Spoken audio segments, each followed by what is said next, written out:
नमस्कार प्रिय विद्यार्थियों।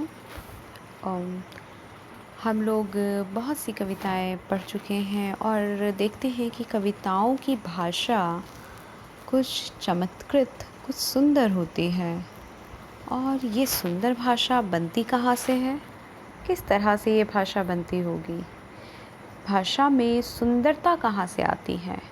जैसे किसी कोई व्यक्ति अपने आप को और अधिक सुंदर बनाने के लिए अलंकरण करता है, यानी अलंकरण का मतलब होता है आभूषण। आभूषणों से खुद को संवारता है। कोई स्त्री अपने आप को और अधिक संवारने के लिए आभूषणों का प्रयोग करती है, या फिर कई बार हम देखते हैं पुरुष भी अलग अलग तरह के आभूषणों का प्रयोग करते हैं। तो जो आभूषणों का प्रयोग होता है ये उनका अलंकरण है। अलंकरण के कई अर्थ होते हैं, जैसे आभूषण, जैसे सजावट। तो भाषा में जो सजावट होती है उसे अलंकार कहते हैं, यानी भाषा को सजाना या फिर भाषा को जो गहने पहनाए जाते हैं, सुंदरता के जो आभूषण पहनाए जाते हैं उसे अलंकार कहते हैं। जैसे कहा जाता है जैसे द्वार को, दरवाजे को, घर का अलंकरण कर देना। अलंकरण का मतलब होता है सुंदर सजा देना। तो जब हम कविता देखते हैं तो उसमें भी अलंकारों का प्रयोग होता है, यानी भाषा को सुंदर बनाना। आइए सबसे पहले अलंकार का यहाँ पे अर्थ देखेंगे। आपको इस स्क्रीन पर ये अर्थ दिख रहा होगा आपको। ये अलंकार की परिभाषा है जिसको आप अच्छे से देख लेंगे पूरा, यहाँ से यहाँ तक। अलंकार शब्द अलम एवं कार के योग से बना है, जिसका अर्थ है आभूषण या विभूषित करने वाला। जिन उपकरणों या शैलियों से काव्य की सुंदरता बढ़ाई जाती है उन्हें ही अलंकार कहा जाता है। अब हम देखते हैं विद्यार्थियों कि अलंकार के दो रूप होते हैं। एक होते हैं शब्दालंकार, दूसरा होता है अर्थालंकार।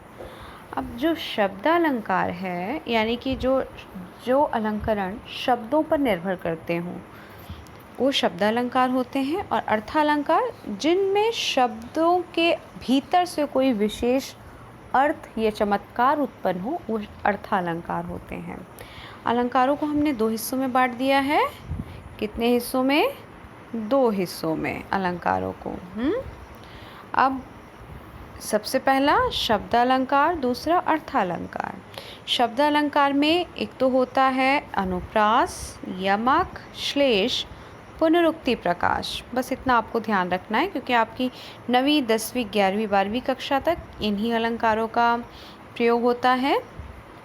अनुप्रास, यमक, श्लेष, पुनरुक्ति, प्रकाश और प्रश्न भी। चलिए प्रश्न वाला भी मैं आगे समझा दूंगी।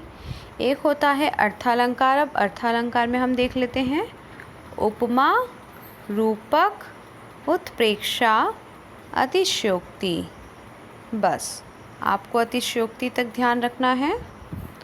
कहाँ कहाँ तक आपको ध्यान रखना है? उपमा, रूपक, उत्प्रेक्षा, अतिशयोक्ति। बस चलिए, आपको हालांकि ये पता होगा अनुप्रास अलंकार क्या होता है। कौन बताएगा अनुप्रास अलंकार?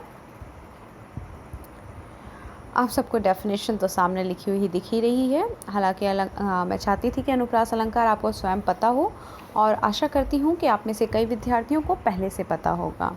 आप में से कई विद्यार्थी बिल्कुल सही समझ रहे हैं। अनुप्रास अलंकार वही है जिसमें हम वर्णों की पुनरुक्ति, वर्णों की बार बार आने वाली फ्रीक्वेंसी यानी आवृत्ति को देखते हैं।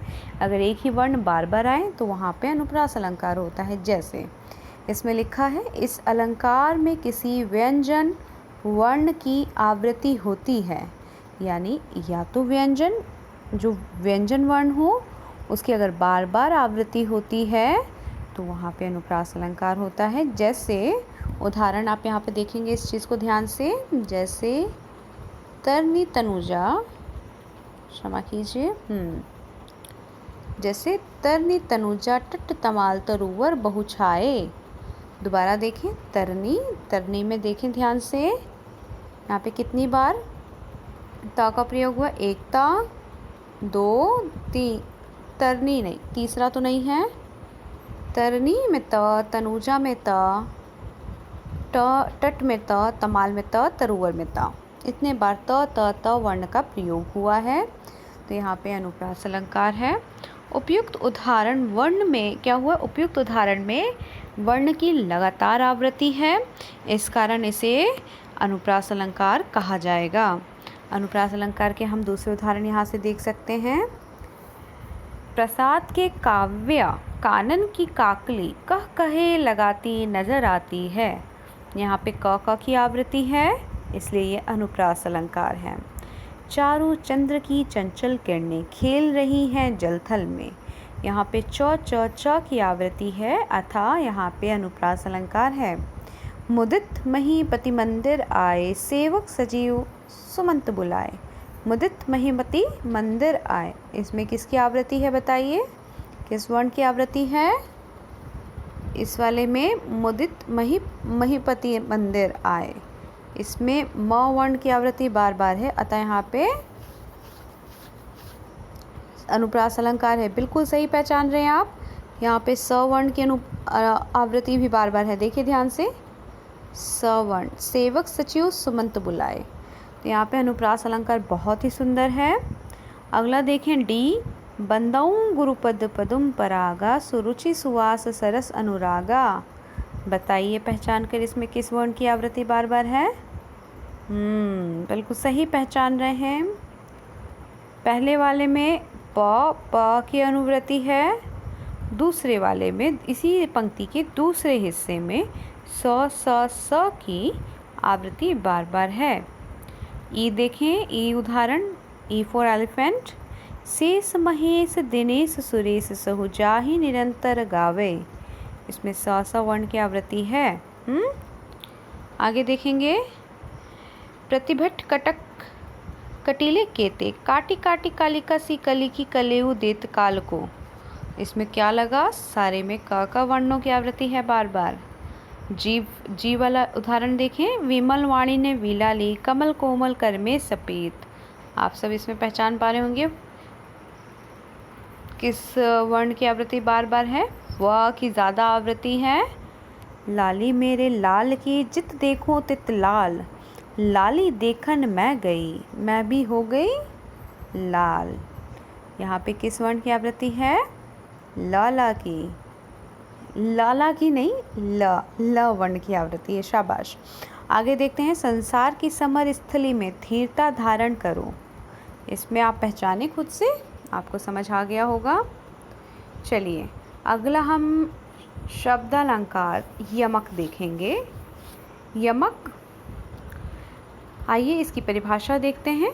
जिस काव्य में समान शब्द के अलग अलग अर्थों में आवृत्ति हो, वहाँ यमक अलंकार होता है। यानी एक जैसे शब्द हो, समान शब्द हो, लेकिन उनके जो अर्थ हैं वो अलग अलग हों, तो वहाँ पे कौन सा अलंकार होता है? यमक अलंकार। शब्द एक जैसे होंगे लेकिन अर्थ अलग अलग होगा। पहले शब्द का अर्थ कुछ, दूसरे शब्द का अर्थ कुछ, जबकि दोनों शब्द सेम हैं। यानी जहाँ एक ही शब्द जितनी बार भी आए परंतु उतने ही अलग अलग अर्थ उसके हों। एक ही शब्द 2 बार आए, 3 बार आए, 4 बार आए, लेकिन हर बार उसका अर्थ अलग है। जैसे उदाहरण के तौर पर, कनक कनकते सोगुनी मादकता अधिकाए, या खाए बारात नर या पाए बाराए।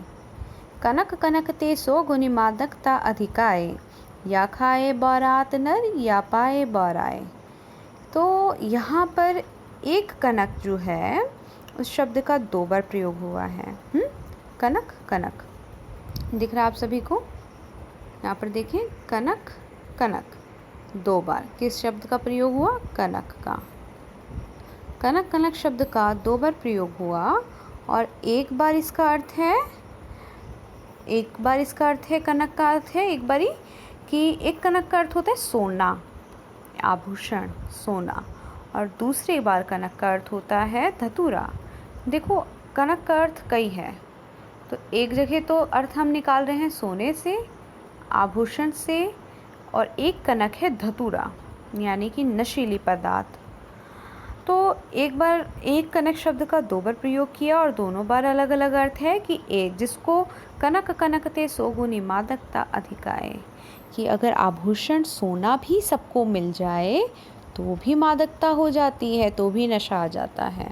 या फिर दूसरा कनक अगर मिल जाए तो धतूरा नशीली पदार्थ, तो भी मादकता चढ़ जाती है, तो भी वो नशीला। तो एक को नर खाकर बौरा जाता है और दूसरे को नर पाकर बौरा जाता है। पहले कनक को नर खाकर बौरा जाता है और दूसरे कनक को इंसान पाकर बौरा जाएगा। तो यहाँ पे हम देखते हैं कनक शब्द दोनों सेम ढंग से लिखे गए हैं, लेकिन हर बार इनका अर्थ अलग है। आइए इसके थोड़े से और उदाहरण सहित इसको समझने का प्रयास करेंगे। कनक यमक अलंकार के अन्य उदाहरण को देखें आप। ये वाला पहला उदाहरण, यस। माला फेरत जुग गया, फेरा न मन का फेर, कर का मन का डारी दे, मन का फेर। यहाँ पे जो शब्दों का प्रयोग हुआ है वो मन का शब्द के दो अर्थ हैं। एक है मन और एक है मन का मोती। चलिए अगला देखिए। किसी सोच में हो विभोर, सांसें कुछ ठंडी खींची, फिर झट गुल कर दिया को, दोनों आंखें मीची। यहाँ पे दिया शब्द दो देखेंगे आप। अगला देखें। के की रव की नुपुर ध्वनि, सुन जगती की मुख प्यास। ई वाला उदाहरण देखिए, सबसे अच्छा उदाहरण है। इसमें शब्दों का किस तरह से चमत्कारपूर्ण प्रयोग हुआ है।